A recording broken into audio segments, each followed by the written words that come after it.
coach said, my name is Larry Hart. I'm the D-line coach there at Campbell. Just a little bit about me. So I'm at Campbell currently. Before that, I was at Louisiana, Lafayette. GA messed that up, so I got to get some up downs when I get back. So before I came to Campbell, I was at Lafayette at the University of Houston. Prior to that, I was a senior analyst. Before that, South Alabama and Central Arkansas. Coach the outside linebackers there and the D-line in Central Arkansas. And very fortunate, very blessed, got drafted to the NFL in the 5th round back in 2010. So played a couple years in the league. And so just talk a little bit about run game development here, man, some of the things that we do.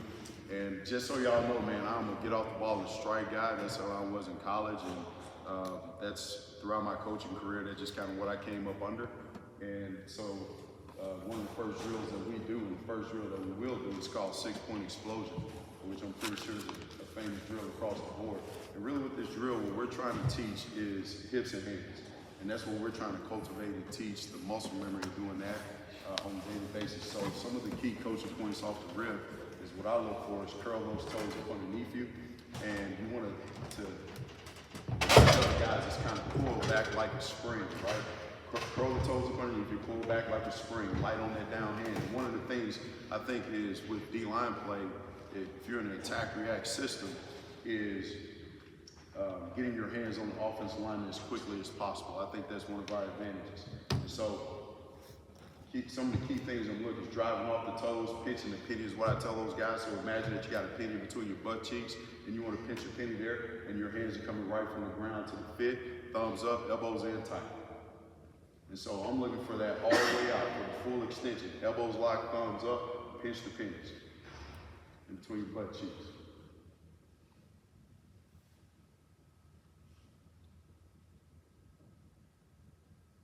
So just looking at a couple drills here, again, that's just a 6-point explosion. So same thing, curl the toes.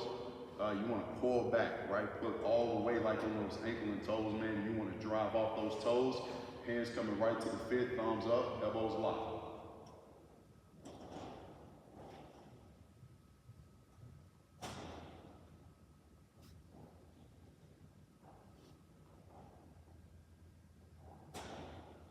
And here's another look. This is basically the same drill here, but what we started incorporating is get guys to peek in their gap. And so same drill, like we want to drive off those toes, 6-point explosions, but now we want to snap our eyes in our gap. And the reason why we break that up, because initially for me, the emphasis is striking and dominating your guy first, and then peeking in your gap. Because what I've fallen into is guys have a tendency to try to peek in the backfield too early, but I want to make sure the emphasis is dominating the guy in front of you first, and then peeking in your gap. And so 6-point lock and 6-point lock peek.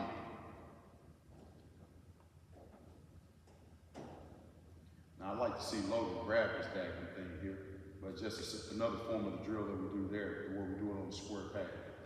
Okay? And so now in 2-point, so we go from a 6-point stance and we progress to a 2-point.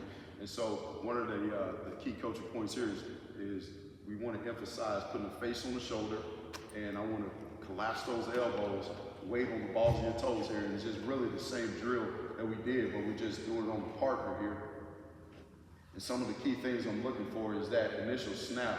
So again, the first thing that you really want to start looking for in a lot of these drills, and again, when we're trying to cultivate, really the first thing that you want to see move is the hip coming out of the stance. And it's real slight, but the first thing that I want to train with guys is before anything else moves is the hips. So it's hips, hands, and feet. How we teach it. And so again, like those elbows turning in, the thumbs be turned up, and the feet gain ground. We want to play on their side of the line of scrimmage. So when I say feet gain ground, that is the knockback portion of it.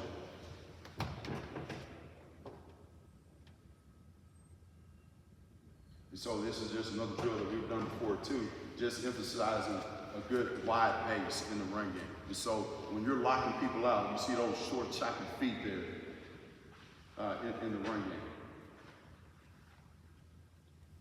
And so we're still 2-point here. Now we're incorporating the release with it. And so now we got the lock, the peek, and now we're working on the release. And so for the release portion, so it's the same thing, man. So pinching the penny with our butt cheeks, elbows locked, thumbs up, feet gain ground. And once I get the blocker locked out, now I want to show color in my gap.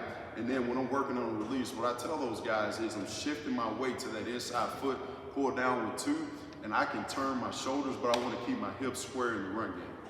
So similar to what Coach was saying, like I don't want to flip like it's pass rush, but I want to torque my shoulders, but I got to keep my hips square, and I'm releasing flat there.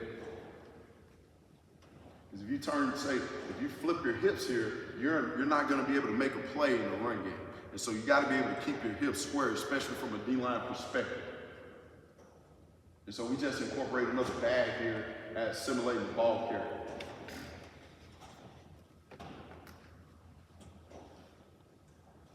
And so one of the things too, man, like when you're doing these drills, and depending on what your coaching philosophy is and what you're trying to cultivate, is for me, man, I got to generate some violence in Indy. And I got to teach that muscle memory every day. Like we got to be violent in how we do things, and it starts in Indy, in that mindset. So for me, I'm big on every day is game day.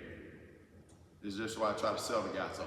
Like we got to develop the muscle memory of coming out of our hips, elbows in, thumbs up, repeating that stuff day in, day out. Violence in everything that we do. And this kid here did it every day. Bang!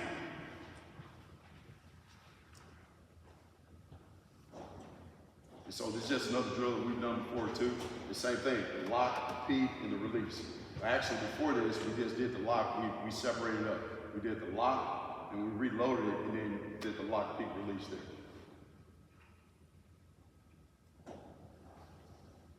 Driving off both feet, peeking your gap, bang, working the release. And so now that we've done the 6-point, the 2-point, peeking in your gap, and then we go to what we call 3-point. Now we're starting to put it all together coming out of the stance. And I like this drill on the pop-up. Here, just coming out of your hips and shooting your hands, driving off both feet, bang.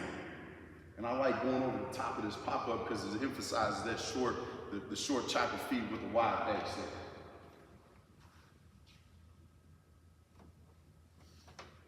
And again, getting the hands from the ground as quick as possible. You want to have the least amount of wasted movement with your hands coming to the fit. And the hand placement we teach is sternum and bicep. And I like going on the one-man sled because if you're not square, that thing will turn on you. And so it emphasizes being square when you shoot your hands in this deal.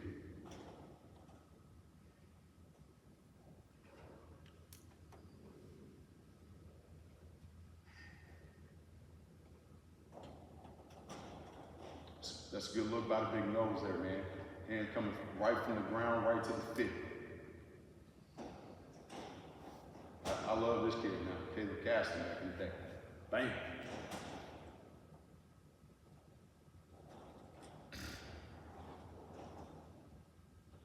So let's take a look at, it took us a while to get here, man, but this is a look from this year. But what you'll see from this wide angle, man, is something that I eventually got proud of. You see, like the drills kind of taking it from practice to the field here with these guys. But just across the board there, we're playing on their side of the line of scrimmage here with some knockback, in particular with the nose, the 4-eye, and both, let's see here, the 5, the shade, and the 4-eye here, playing on their side of the line of scrimmage. That's the picture that we're looking for and that we're trying to train.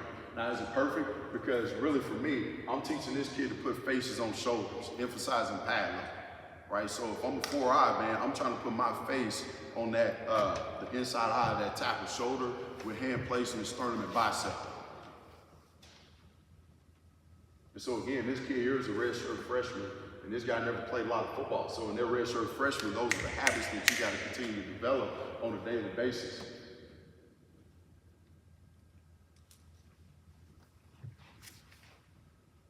And we take a lot of our alignments off of the back.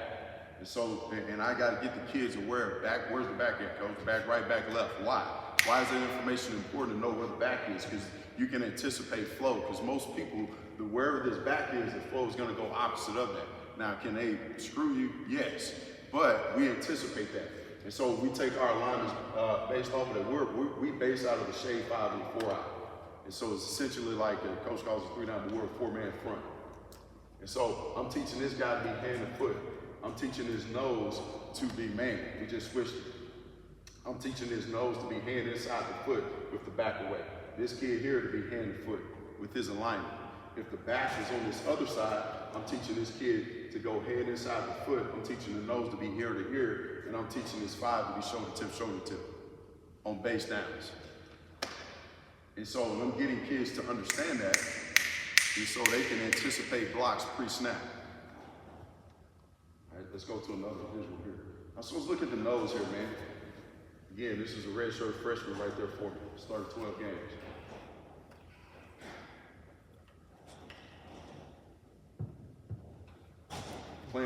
Playing on that side of the line of scrimmage versus old Delaware right here.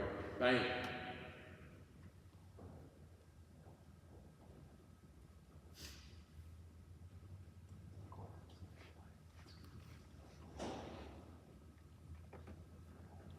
And what you show kids is the development portion of it. Like for this freshman, yes, he had really good knockback, but if you notice, like his right hand, you see how that right hand kind of bows back a little bit? And so again, like on tape and on film, like I want that hand to get on that guy right now. And his initial driving off both feet can be better.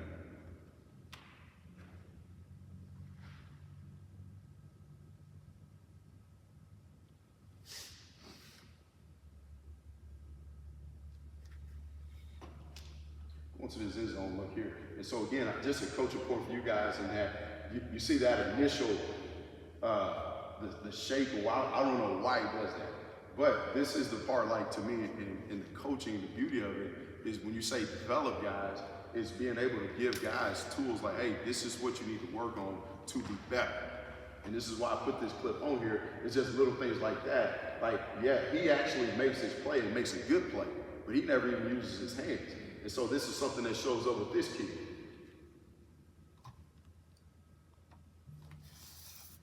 So here's another look here, the 4-eye here, man, playing across the line of scrimmage. That is what I'm looking for. Bang. That initial strike, lockout, and being able to get off your block there. Taking the drills from practice and carrying it over to the game. And for me, in those 4 eyes, man, I've kind of played around with it, but for me, I've gotten to the point now that I like to balance up my feet. And the reason why I like to balance up my feet is that enables me to in-flight adjust on the fly. Because I think it's awkward to be man hand down and you getting goddamn cut off right there and your man hand is down and you're stepping with that foot. So I've morphed over to balance up my feet. And so if I get that cut off, I can in-flight adjust with that foot there, especially if I'm teaching guys to load and explode. Kind of cleans up the footwork there. And so let's look at this one from the wide here. Oh man, if I can get to this goddamn clip. And I'm just telling you, man, like it is get off and strike people. And I think with D-line play, you have to keep it simple. And there are certain things that you got to put an emphasis on that you want to show up in practice. Because I'm telling you, man, I don't know about y'all, some of the guys I deal with, they, I don't know if kids really love football like that anymore. So you got to have some simple things that in their mind, what I'm trying to get out of it. And so, like I told the guys, in spring ball, I'm trying to get off and strike. I'm trying to see guys that has poise and composure, that can be able to execute and do their job, and I'm trying to see who can win a one-on-one pass rush, right? And we'll talk about pass rush here in a second. But for me, man, when this stuff like this shows up on tape, when I see surge across the line of scrimmage, that is what I'm looking for. And once we start getting knocked back and we start knocking the piss out of people and getting the physicality and violence established, then that's where I can be more technical and start refining guys. In your team, do you have concern for getting too much knockback, opening up gaps? Man, to me, man, if you're knocking some fools back, dog, I mean, that's easy money. Like, to me, you're controlling the line of scrimmage. And especially, say for instance, man, like more so than not. Let's go back here. Like, so, like he's knocking this kid back. To me, it's just, you got to be, and really, we don't even have an 8-gap linebacker here. right there. But when you say too much knockback, no, in my opinion, no. Because if you have, if you got the offensive line to sit back here, I think that's an advantage for the defense, in my opinion. And I think that it actually clears up the picture for second level guys too. And I have never seen an offense be successful with their offensive line in the backfield consistently. I guess the question is like, say like the other two are playing on the line, this one guy does a really good job, doesn't settle down, opening up like a cutback lane or line. I'm just, that was. Yeah, to me, man, I haven't run into that issue in particular myself. Anyway, so, and you know, Coach, in my opinion, man, the way that my brain works, man, I don't think that there is a perfect defense. So, in my opinion, man, like I said, for me, like I'm looking to get some things established in the spring. Because more times than not, man, like with the philosophy that I carry, it'll carry over, so to speak. Anyway, looking at the right three technique here. So these are like, this is the picture that I'm showing guys and that I want to see on a daily basis. That's what I said. In which, and really, man, I'm gonna tell you, like, in that philosophy too, and when you talk about poise and execution here, like you'll find yourself sometimes as a D lineman where, okay, well, shoot, coach, I done got my tail reached, and you telling me to knock back. Well, I'm knocking back. Now, we do this drill too, where I'll have guys lined up and they're opposite gap like that, you find yourself at a disadvantage.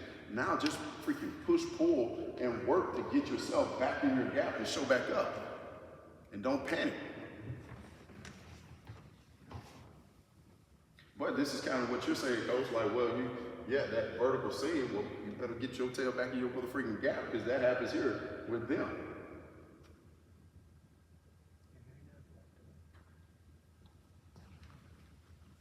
I think this is a beautiful picture by the nose here, man, in terms of hand placement, here, and feet gain ground and staying square. Like that's the disruption to me that it causes. Old trash ass Jones. So, and kids love this stuff too, man. We're showing tape, showing some NFL tape here. And be honest with you, Coach, back to what you mentioned earlier, and so he's bumped out, and a couple other guys are kind of on the line of scrimmage. But what I've seen is when somebody's doing that kind of stuff, it makes the running back have to stop his feet, and somebody's typically been always clean. It always ends up in the defensive favor. And so, 100%. And so just some of the teaching, some of our angle movements that we've done, and what I teach is just shorten up that stagger. And so, again, it carries over to, if we're in the 4-eye, balancing up your feet is just weight distribution there. And so if I'm moving from right to left, if I'm going to my left, if I'm inside like in that 4-eye, and that's why I teach to balance up the feet too. And so I just got my weight on this outside foot, and I'm a 45-degree downhill step, angling to the adjacent O-lineman. That's where my eyes go, okay? And me personally, I like movement away from the back in the face of zone versus movement to the side of the back. That is my preference. Because I hate doing it to the side of the back, because if you're going with the flow of the zone, it makes it extremely tough to get into that if I'm going like from a B gap player to an A gap player, it makes that extremely difficult. So back to the right. I like correct, 100%. That's what I like. That's what we typically do. And so, and we're teaching this guy to shorten up his stagger, or if you're a 5 technique, shorten up your stagger. If you're a 4-eye, your feet are already balanced. Primary weight on this outside foot. And you want to take I like taking my normal alignment. You're driving 45-degree downhill, and I actually teach ricochet and hit vertical. So when that foot plants, your eyes go to the adjacent alignment, he'll bet you get vertical. Redirect and get vertical. If that inch gets on you extremely fast, then you got to go play with hands there. And so we simulate both of those drills. So if there's space, I want to ricochet and get vertical. If not, then I want to play with hands to make sure that I'm staying in my gap. Hip at me, I want to stick that foot, ricochet, and get vertical in my gap. If I get hip away, we call it a spine technique. and I want to run down the spine of the O-lineman to cancel out this B gap if I get full away from me if I'm a 5 technique. It's just another drill that we've done too, working off get off redirect. I want to see my man Zai right there game work around with that first step and get vertical, and then they're reacting off of me. Kids kind of like this little drill, man, because it's kind of a competition to see who can touch whoever.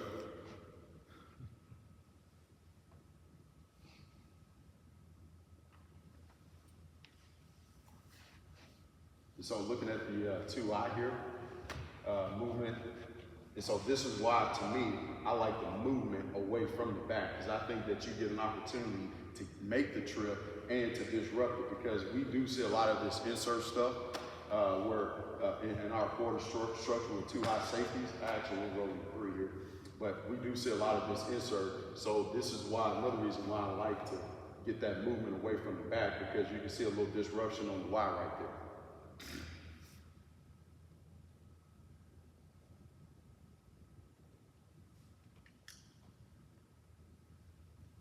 This is another picture why I like, again, the movement away from the back. I think it gives you an opportunity for D linemen to potentially get a TFL here from being selfish every now and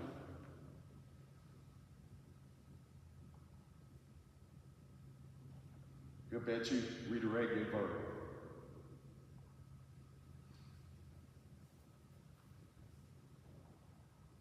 Coach kind of fired me up early, man. I thought I was the only one that taught drop the knee, dog.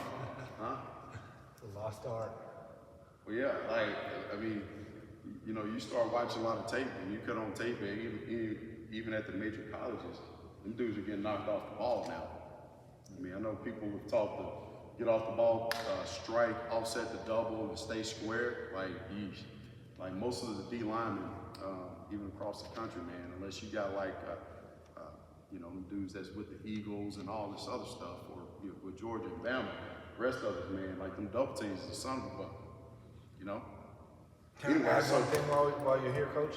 Yeah. This, like, again, me trying to be practical, right? Everybody talks, what's the best way to defeat a double team? Get knocked back, well, obviously. But you also got to understand, like, that's like the 3 technique or whatever right there, in my opinion. Like, the way he's angling the guard here, it's hard to knock him. He's not coming, right. He's not giving you his chest, 100%. right? So you can knock him back when he's giving you his chest. When he's stepping inside like this, 100%. how are you knocking him back? Scientific, you know? So that's No, just my.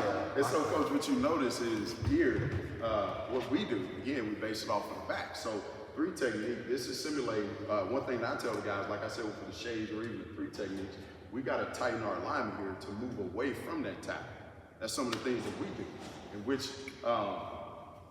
you know, we don't really play a 3. It really applies to the shade for us. And with the shade, I'm telling this dude to get ear to ear of this guy. And so when that guard, say for instance, that guard moves down, then naturally you start seeing guys in flight adjust for that too. And you're thicker in your alignment on that guy. But the same thing what Coach is saying, so it's the initial strike, and I'm trying to knock that daggone center back or the guard back to offset it. And when I feel that pressure, I'm telling guys to drop the inside hand and pry with that offhand to create a little space. And then I'm squaring back up in my gap, dropping that knee pressure. You saw he's gonna drop that inside hand, and with that post hand, he's creating space in there, right? Once he feels the pressure on his hip, he's dropping knee and squaring back up. And so there's other drills that we've done it to simulate that too there.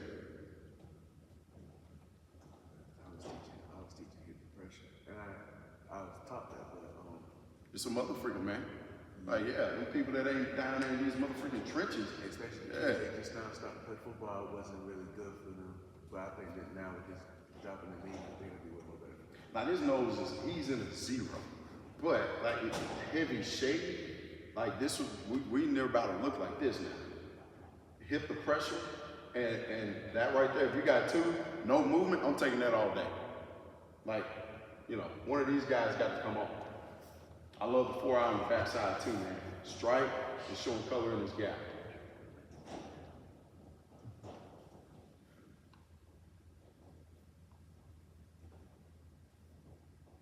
You see, the nose is thick on that center there, man. Now, I want more strike and knockback. He's being lazy. I want more strike and knockback, and then when he feels that, man, there it is. He popped right back up.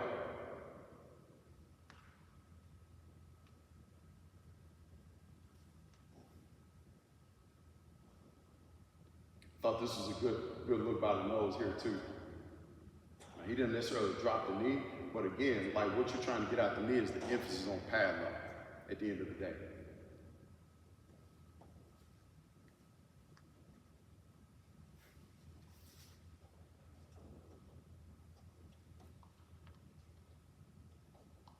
This is a good look at it here, man.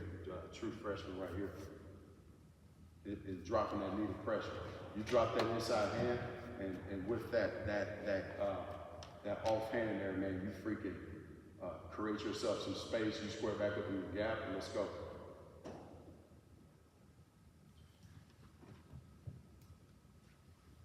Looking at the right three technique here.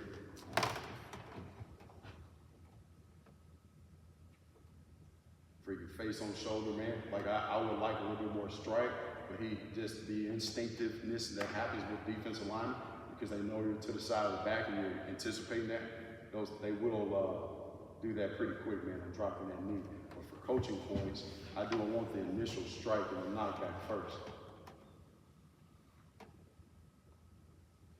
Love the motor, man. And that's the thing, like, we got to get those things like that established in practice. So this is a little pass rush here, man.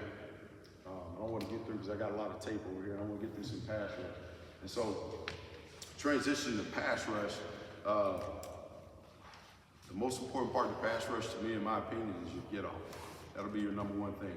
And the initial teaching is think of it like a 40-yard dash. Like I want a narrow base. I want all of my weight on my up foot and my down hand coming out of the three-point stance. If you are teaching a two-point, then it's critical to make sure that in that two-point that your knee gets over your toe so you can roll off your front foot and there's a slight push off your back foot. And I want to gain as much ground on my first step as possible in pass rush. Why? Why do I want to gain, and this is how I talk to the kids, man. Why do I want to gain as much ground on my first step? Close the space to the O-lineman, and like we got to create momentum, and like we have to have urgency to get there. Like what's the average time a quarterback will hold on to the ball? 2.5 seconds? 3 at most?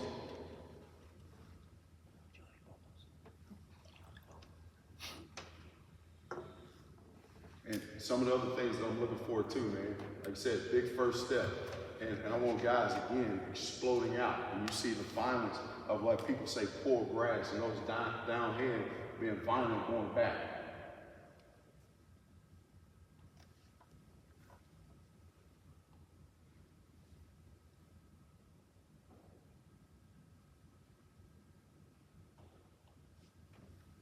And so another little drill that we've done before too in the past is we'll put bands on these guys' hips here. And so one of the things that I'm looking for again is the violent down hand going back, this triple extension between the ankle, knee, and the hip, all in a straight line. That lets you know the joker is coming off the ball. All we're doing here, man, is getting 3 hard steps out of this drill with the band get-offs here.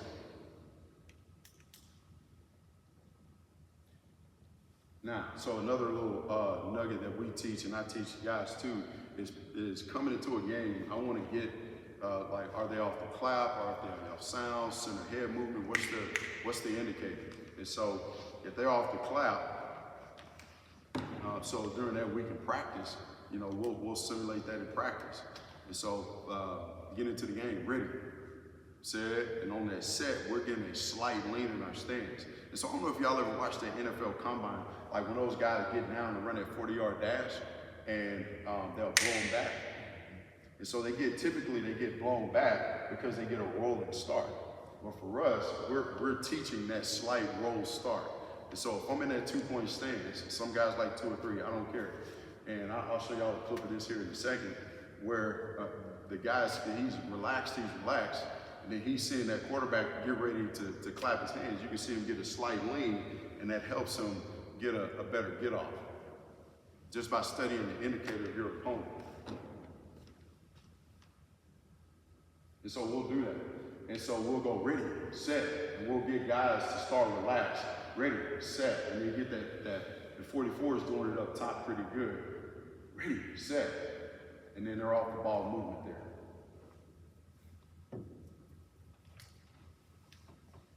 And so another little thing that we do too, man, is just work again, incorporating the get off, but the bend and the turn. And that towel makes them dip that inside tip and be able to turn.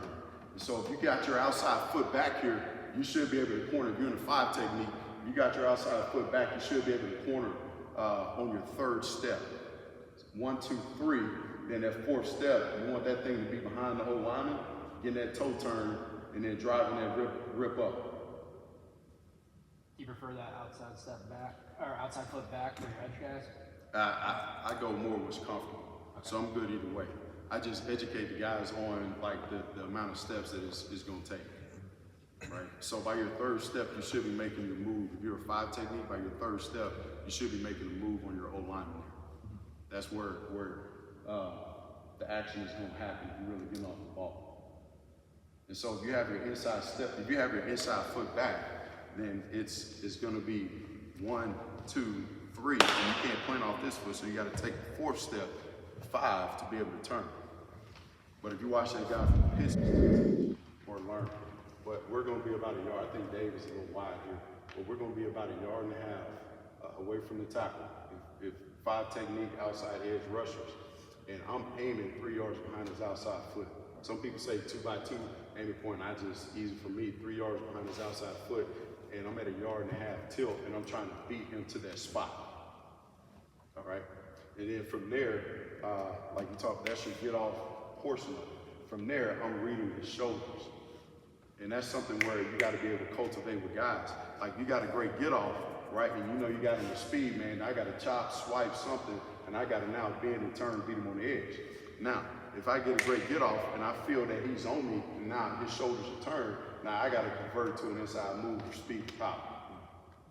Right? And that's the toughest thing to me that I've run into is getting guys to teach them to read the shoulders of the tackle, right? And to trust their natural instinct of what to do.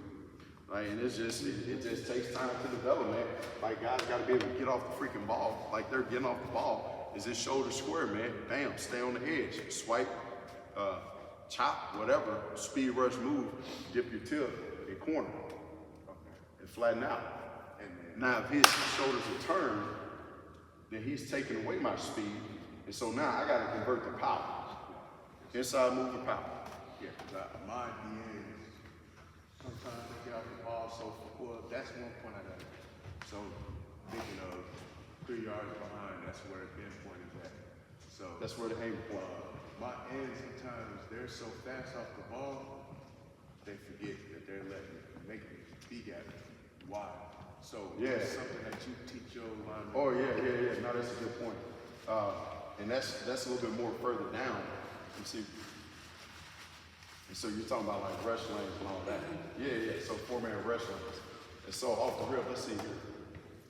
Guess I can teach this for whatever reason. This is like a 3rd down situation. We're in 2 3s. But just off base teaching for your 4-man rush lanes, we give this guy here the 2-way go. This guy here, consider sliding to you, he's what we call a vice rusher. And so he's got the mandatory inside A-gap rush. And he's got to go push, freaking go dive for the calls and take 2. And he's got to push on the center, right? And we want to maintain what we call a 2-by-2 ratio in this piece. And so we got to have 2-by-2, meaning two guys on each side of the quarterback. We can't go 3-by-1, messing up our rush lanes. And here, like you see this, the 2-3 techniques here, that's rack, right? And so this kid here needs to go take this inside move. And if he does rush the B gap, these 2 here should be pressing it on the quarterback, and the DN's got to have what we call depth awareness, right? Yeah. You can't get too deep, man. And so off the rip, like you seen that drill that we did with the hoop, like you saw that dude dipping and ripping, right? That's simulating not letting the whole lineman push you by. Like you got to know that the quarterback's gonna be sitting at 7 on what? Yes, sir. And just so from the wide here, This is a really good look at, like you see Dave timing up the indicator here. The DN that's up top. And he's shifting, he's looking at the quarterback, and they know that they got to throw the ball here, and Dave is anticipating that thing to get a great get off there. It's just easy money off the indicator. And this is one of my favorite drills, man. I like to teach kids is the bite step, man. And so we're just working on the top portion of it. So if I'm that one step away from the old lineman, and so we're not putting it all together here, but we're just working on that inside jab, man, shoulder, head, and selling him inside and transitioning back to that outside foot there. And so anytime that you hit that bite step, you got to be quick with that transition with your hands, because old linemen know now, if you make them shift their weight, they're not athletic enough to get back on you. So when they shift their weight, those hands are coming, right, with the bite steps. And so we got to be quick with our hands and now transitioning to that outside foot.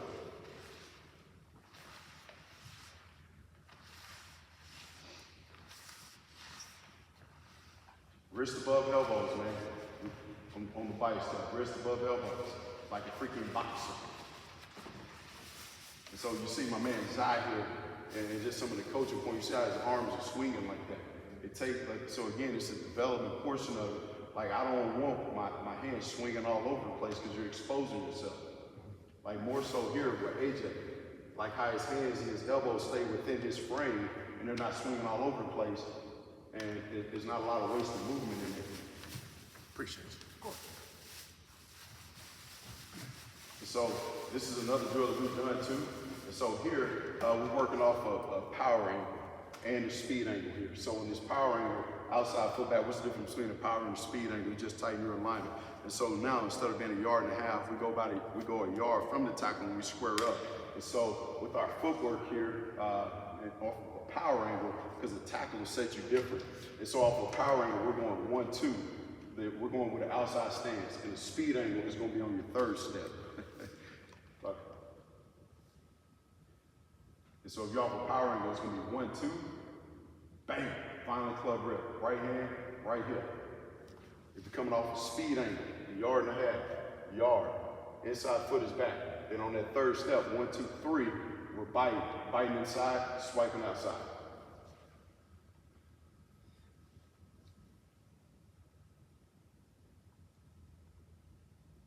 And so this is really more for the interior guys. The interior guys, and so like for the nose here on the left, he's a 1-step guy, and the 3 techniques, you can be 2 steps. So with the noses and the ends, it's a little different. And so just other drills that we've done before too, man, is getting those guys to really work on the biceps there. And again, you got to get 44 to get his hands up.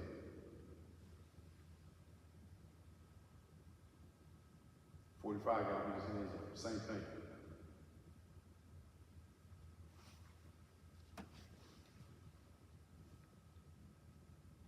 I can get some of these clips. So here's a good look, man. So inside stance on this third step, man, that needs to be pretty far, ain't it? On that third step, bite.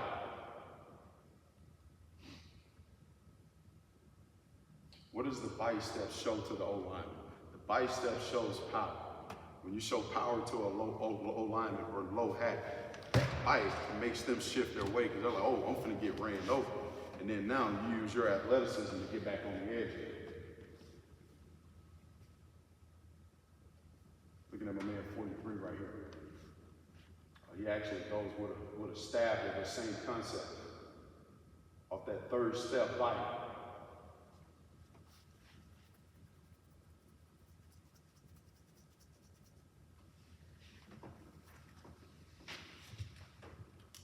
So working the staff here. And I love the staff, man, because there's a lot of things that you can do off of that staff. You can do like here, the staff club. You can go 2-to-1 long arm, ghosted. So there's a lot of things that you can do off of the staff. One of my favorite moves to teach. But the thing is, when you're teaching pass rush, but one of the things I think a lot of coaches mess up is every player is different, right? So finding out what that player is comfortable with using. Some guys are bite guys, some guys are stab guys, some guys are power guys, right? Body types are different and the guys are built differently. So how do I get the player that I'm working with to be an effective pass rusher, right? Because his fastball actually may be speed to power. Like if you got a big 300-pound dude, like he coming off the ball and he's just gonna run people over. Okay, great. And so how do I teach him a counter off of that, a finesse off of that? And so this is a good example. Like, so if you got one of these 300-pound dudes, that's his move. He's a speed to power guy. Okay, cool. He come off power. And then next thing you come off, you stab him in there, and there's your finesse move off of that. Being able to have speed and power to me is the key to pass rush.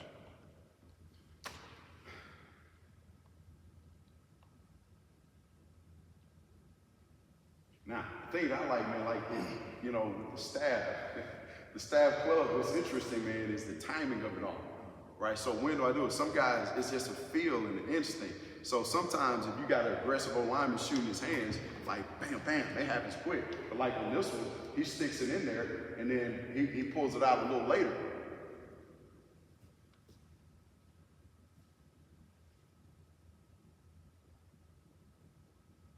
And I'm gonna tell y'all, man, and now I'm thinking about all this stuff that's coming back to me. As pass rushers, you gotta be a great counter rusher at any level. I think that's the secret sauce. You gotta be a great counter rusher. What do I mean by that? Like, bam, man, I got off the goddamn ball, right? And say I'm trying to work a swipe on his left tackle. He stays on me. Like I'm working a swipe and he stays on me, then now I gotta counter power. Because if they've taken away your speed, you got to counter power immediately. And so just getting guys to understand that. And so we work a drill where if I miss with speed, then I'm coming back with power right now, right? Because again, if he's taking away my speed, which you don't hear, but if he's taking away his speed, what his shoulders are turned, right?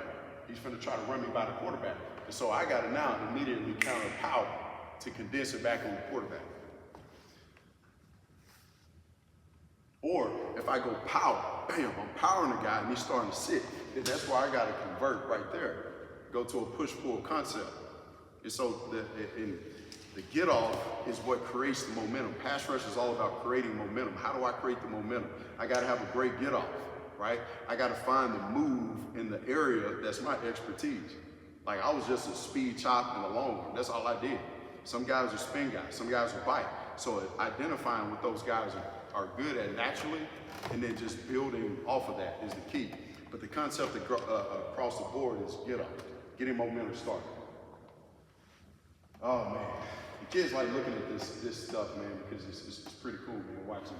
And then you can sell guys on from a recruiting standpoint. You can be learning what NFL guys want, which essentially would be what we do. But this is a good look at a stab right there, man.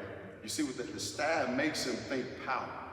Bam, and then his weight is forward there. And now all you gotta do is beat that outside hand.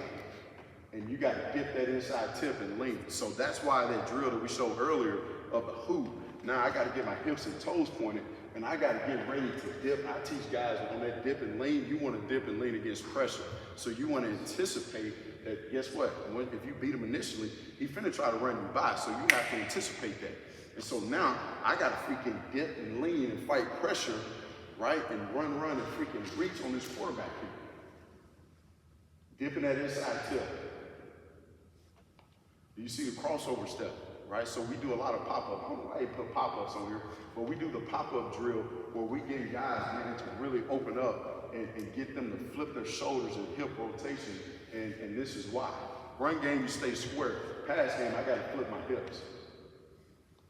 Oh, let's keep rolling here. And so looking at Cam Jordan over there on the left with the stab, and he kills the wrist right there. That's what I'm saying, that stab club, it's a pretty good move, man. Especially sometimes if you get stuck in a rush and you're pulling there, man, you can kill a wrist and convert, and you can still get in and disrupt the quarterback there.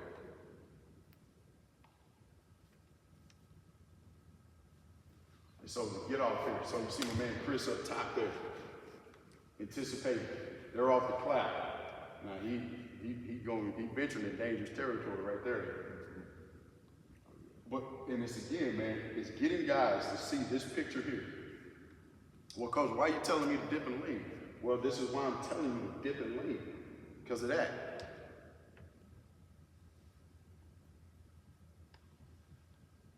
Get your hips and toes pointed in there.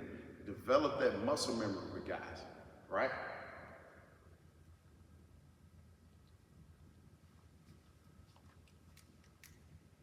See those are from the wide here.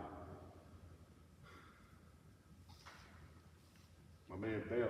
And this is a pretty good look, man, where you see him shifting that weight to the front, where the knee goes over the toe.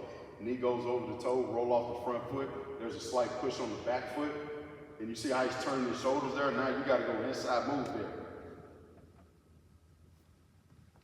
Yeah, I know what y'all think. What coach, you took the inside of the quarterback, get out, man.